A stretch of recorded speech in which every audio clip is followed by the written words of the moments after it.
Bonjour à tous et à toutes, ici Nicolas de Montréal, on est jeudi, c'est la fin de la journée et ma semaine de travail est presque terminée. Bon, vous vous en doutez maintenant, je suis tellement occupé la semaine que j'ai peine à faire des vidéos, donc je vous reviens le jeudi parce que c'est là que j'ai comme l'esprit plus clair, plus libre. Pas plus clair, mais plus libre. Parce que quand même, il y a une grande clarté dans ma vie présentement et je l'applique dans mon travail et dans mes lectures. Et je dois vous dire que cette semaine, j'ai avancé dans des lectures quand même assez denses. Je vais vous les présenter tout de suite d'ailleurs. C'est Joanne Azur qui m'a prêté ça, à une question que j'avais posée. Quelles sont les étapes pour devenir un Christ, pour l'illumination? Bon, j'avais déjà étudié un peu le sujet, mais j'étais sur le sujet des initiations, parce que j'ai un maître qui m'a dit qu'il était sur le point de passer une initiation, devenir un maître d'amour. Alors, je me demandais c'est quoi ça. Donc, elle m'a prêté quelques livres de Annie Besant, ouais. Collection théosophique. Donc, collection théosophique, elle était une étudiante de Madame Blavatsky. Donc, c'est assez dense, mais mon intellect a été bien nourri par certains livres. Pas tous. Un en particulier m'a vraiment touché, c'est Le Sentier du disciple. Celui-ci, je le recommande si vous vous demandez c'est quoi le parcours d'un disciple, justement. Donc ça, il va falloir que je le relise. Ça a beaucoup répondu à mes questions. Et par exemple, Joanne Azur me parlait qu'elle a eu l'éveil du Kundalini il y a 20 ans. Et donc, dans ce livre, elle dit que c'est la deuxième initiation. La première initiation étant une qui peut se faire même sans qu'on le sache nous-mêmes. Parce qu'elle peut avoir été faite dans une autre vie, dans une vie parallèle ou pendant notre sommeil. Et la deuxième, c'est l'ouverture du Kundalini. Fait que je peux pas dire que j'ai eu l'ouverture du Kundalini, parce que je m'en serais rendu compte. On peut pas avoir l'ouverture du Kundalini sans s'en rendre compte. Ça a l'air que c'est une expérience assez intense. Donc j'en ai plusieurs. J'ai Vers le Temple, collection théosophique, tome 1 et 2, et Le pouvoir de la pensée. Et donc je me suis nourri de cela cette semaine. C'est assez dense, sauf pour celui-ci sur le sentier du disciple qui m'a vraiment touché. Je vais le relire et je vais vous revenir avec un résumé, parce que pour moi, ça m'a beaucoup aidé et je pense que ça pourra beaucoup vous aider à voir où vous êtes sur le sentier. En fait, c'est un paradoxe, hein, parce que c'est un chemin, mais c'est un parcours immobile. Il n'y a pas de chemin en tant que tel, comme si je montais sur la montagne, parce que l'état d'éveil, c'est ici maintenant. C'est ce que je suis, en fait. C'est que je réalise que c'est mon état naturel. Donc, c'est pas comme si j'allais quelque part. Quand on parle d'un cheminement, c'est pour ça que moi, je refuse l'idée du cheminement. Je ne chemine pas, je suis arrivé. Je suis au centre de moi-même. Et je dois le réaliser, c'est tout. Mais le réaliser toujours de plus en plus, le plus pleinement possible. Et ça m'a beaucoup stimulé. J'en suis aussi à la méthode du maître. J'en suis rendu au chakra numéro 7, que je commence aujourd'hui. Donc, j'ai presque terminé la série. Donc, la méthode du maître, c'est 8 exercices pour la purification des chakras qui ont été enseignés par Yeshua, le Christ lui-même. Et vous vous dites, comment on peut avoir accès à ça? Bien, c'est Daniel Meroy qui était un de ses élèves, en fait, dans une vie parallèle, et qui a pu aller chercher par la mémoire du temps, ou la bibliothèque akashique, l'enseignement. Donc, moi, je trouve ça très intéressant et je vois vraiment des résultats dans ma spiritualité, dans ma pensée. Parce que c'est important, la pensée. J'avais des discussions en fin de semaine avec quelqu'un qui me disait « Ah, il faut arrêter de penser, il ne faut pas trop penser. » Je pense que c'est une mauvaise compréhension de la philosophie hindoue. Et dans le jovialisme, la pensée est extrêmement importante. Si je ne pense pas, je ne suis pas. Je pense donc je suis. Dans le livre de Annie Besant, eh bien, c'est la même chose. Elle va... d'ailleurs, c'est le pouvoir de la pensée. Elle montre comment fortifier sa pensée. Et je vois que je suis déjà bien solide dans une pratique pour ma pensée, pour renforcer ma pensée. Pour être un bon méditateur, il faut avoir une pensée forte. Et je dois vous dire que j'ai beaucoup pensé depuis longtemps. Ça fait longtemps que je pense. Et penser, c'est pas simplement lire. Penser, c'est pas passif. Penser, c'est créateur, c'est actif. Donc la pensée, on dit d'un penseur, c'est de quelqu'un qui est capable de se penser, de penser des idées, de réfléchir à des concepts très abstraits, métaphysiques.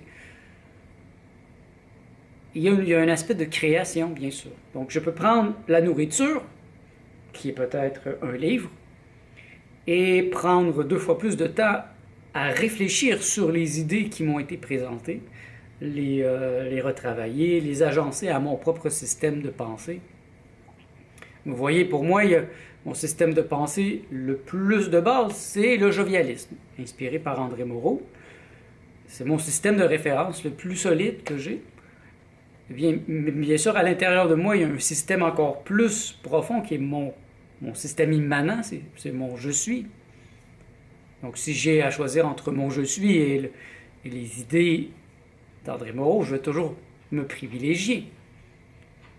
Mais je tente toujours de faire la traduction quand les gens nous parlent d'évolution. Alors moi je dis, moi je n'évolue pas, je suis évolué. Qu'est-ce que ça veut dire? Et dans les livres que je lis beaucoup, ces temps-ci, il y a beaucoup le terme évolution. Il y a cette évolution de l'âme, de l'esprit, la réincarnation. Et constamment, je dois traduire dans un langage qui m'est propre pour ne pas me laisser entraîner à l'extérieur de moi-même, dans une transcendance. Je préfère l'immanence du jovialisme, donc toujours me ramener à moi-même. Par exemple, Daniel Meroy parle du Christ qui est... Jésus qui est adombré par Christ. Donc Jésus va parler de son Père, du Père, au lieu de parler de son être, comme André Moreau peut le faire, comme moi je peux le faire. Il parle de quelque chose d'extérieur, qui vient en lui. Je sais que c'est un être très avancé, Yeshua, et qui peut faire la part des choses, mais le langage qui est utilisé me semble déroutant pour beaucoup. Bon, le Père, quelque chose d'extérieur à moi, mon Père dans le ciel. Si je parle de mon être qui est plus moi-même que moi-même, vous voyez, il n'y a rien d'extérieur et je suis dans le je suis. Je suis plus proche de l'immanence, de mon être profond. Et donc je tente constamment de ne pas me laisser entraîner à l'extérieur de moi-même. Je ramène tout sur mon terrain. J'étais déjà bon dans ça.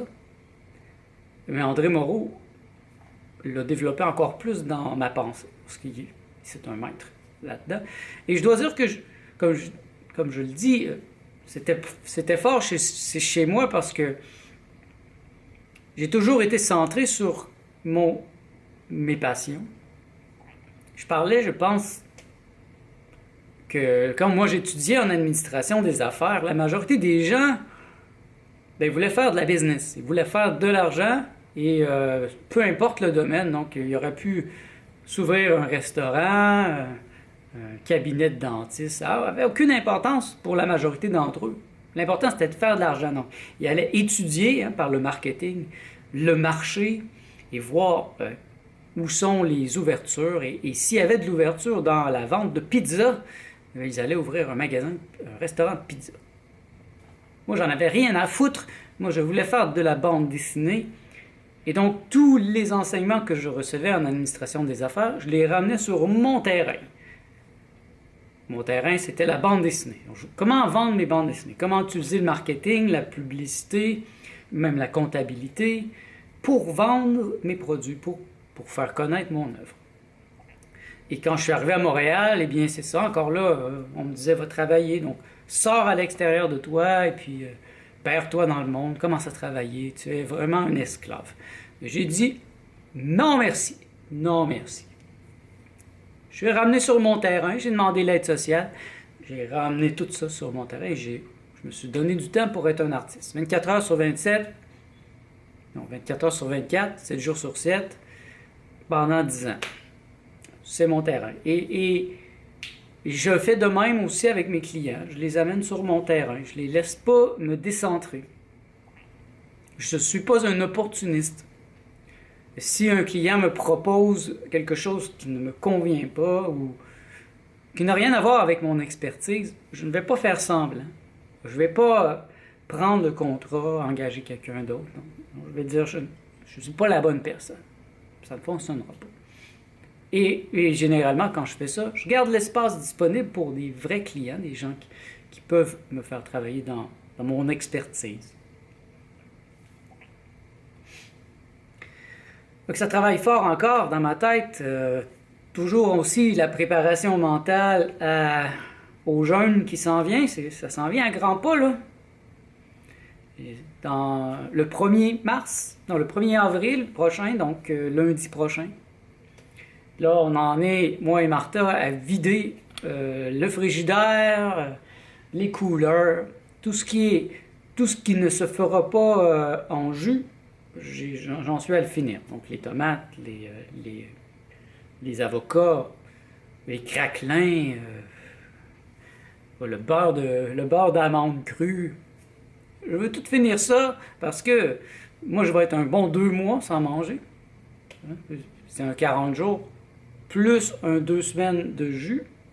Et Martha veut faire une cure de jus aussi tout le temps que je vais faire mon jeûne à l'eau. Donc, c'est mieux qu'il n'y ait rien de tentation dans le frigidaire. Pour moi, je pense pas que c'est un problème parce que quand j'arrête de manger, la faim arrête. Il n'y a pas de tentation. Par contre, quand on fait une cure de jus, quand je fais une cure de jus, la tentation est toujours là de prendre des petits morceaux parce qu'on continue d'avaler des choses et continue d'avoir des saveurs. Et puis après 2 semaines, ça peut devenir un peu lancinant. Donc, on va bien voir, mais je suis fort de l'expérience de mes 3 dernières années. Donc, pour moi, ce n'est plus un total mystère. Je connais les phases, je les vois venir. Cette année, je veux aller un peu plus loin. Peut-être faire des petites expériences psychédéliques à travers de ça, mais en petite dose, comme j'ai fait depuis les 2 dernières semaines. Je trouve que ça m'aide beaucoup. Ça m'aide à me recentrer, à garder mon 3e œil ouvert, sans aller trop loin non plus, sans me perturber. Et je dois vous dire, au niveau de la perturbation, ma dernière vidéo était un peu à ce sujet.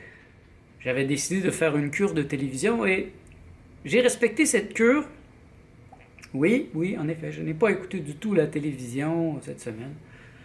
Et je dois dire que je me sens dans une grande paix.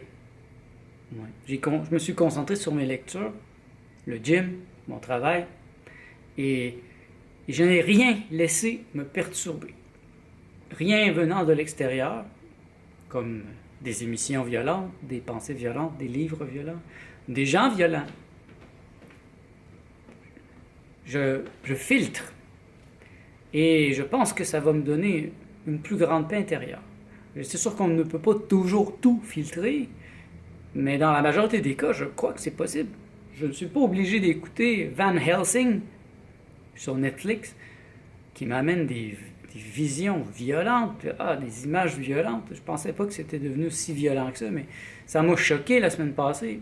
Et j'ai décidé d'arrêter tout. Et peut-être d'avoir un petit film par semaine, le samedi, qu'on va choisir avec attention, mais je vais être de plus en plus attentif à ces choses-là parce que plus je deviens sensible, et bien sûr, la cure de jus et le jeûne à l'eau me rendront extrêmement sensible.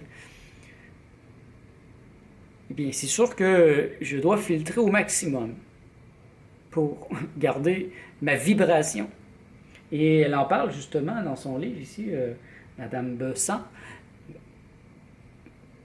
que c'est très important d'être attentif aux perturbations, aux vibrations autour de nous, parce que plus on est sensible, plus c'est difficile. Par exemple, Martha, hier, elle est allée manger avec une amie. Et cette amie, elle avait la grippe. Et elle était de mauvaise humeur, perturbée. Et Martha, elle est super sensible. Et elle était comme une éponge. Elle est revenue ici. Elle commençait à avoir la grippe. Elle commençait à tousser. Elle avait mal à la tête. C'était terrible. Moi, je lui ai suggéré de prendre une douche, un peu comme quand elle fait un soin Reiki ou un soin énergétique. Eh bien, c'est sûr qu'elle doit se laver les mains après pour nettoyer l'énergie, pour pas conserver ça avec elle quand elle guérit quelqu'un. Et je pense que c'était la même chose hier. Et en allant prendre une douche, elle a enlevé un peu l'énergie de ces personnes-là, mais vous voyez, aujourd'hui est un petit peu un début de grippe. Alors, elle s'est laissée décentrer. Elle a laissé cette personne l'amener sur son terrain. Et je pense que ça, c'est quelque chose auquel on doit être très attentif. Si je vois cette personne, moi, au contraire, je vais l'amener sur mon terrain. Si quelqu'un peut vous contaminer avec sa maladie, bien, vous pouvez vous la contaminer avec votre bonheur, avec votre santé intégrale. Je pense que c'est possible. Yeshua, quand il marchait, il arrivait quelque part, et à la fin, il n'avait même pas besoin de toucher quelqu'un. Tout guérissait autour de lui. C'est incroyable. Ou il utilisait son esprit. Et juste sa présence faisait en sorte que parfois il y avait des fruits qui poussaient dans les arbres. J'aimerais ça atteindre un état comme ça. Pour moi, c'est un bel objectif. Un bel objectif d'atteindre un état aussi parfait que celui du Christ, que celui du Bouddha. Il y en a eu d'autres, Krishna, Ahura Mazda, les grands maîtres. Je pense que c'est un objectif noble. Et ce n'est pas inaccessible. Mais c'est évident qu'il faut bien travailler. Et c'est pour ça que je voulais les livres de Madame Besant, qui m'ont beaucoup appris et qui me donnent à penser que je devrais peut-être lire quelques livres de Madame Blavatsky aussi. Ils ont un discours assez intéressant, très intellectuel. Moi, je n'ai pas de difficulté à entrer dans de la haute métaphysique comme ça. Et là, sachant les étapes, je peux mieux me situer. Il ne faut jamais oublier non plus que la carte n'est pas le territoire. Et pour moi, c'est clair. Donc, ne soyez pas dupes non plus si vous avez une carte. La carte n'est pas le territoire. Dans le sens que c'est juste une aide. Il peut y avoir des gens qui passent directement à la dernière initiation sans passer par les autres. Je pense que tout est possible, tout dépendant de notre niveau, pas d'évolution, de croissance. Pourquoi j'aime pas l'évolution, c'est que ce mot a été teinté ici sur la planète Terre par Darwin, par la science. Et lorsqu'on parle d'évolution, bien tout de suite il est interprété dans cette vision. Dire que l'homme évolue, pour moi c'est ridicule, parce que je comprends qu'il y a eu plusieurs civilisations sur la Terre, certaines très avancées, certaines très peu avancées. Je pense qu'on n'est pas très avancé présentement.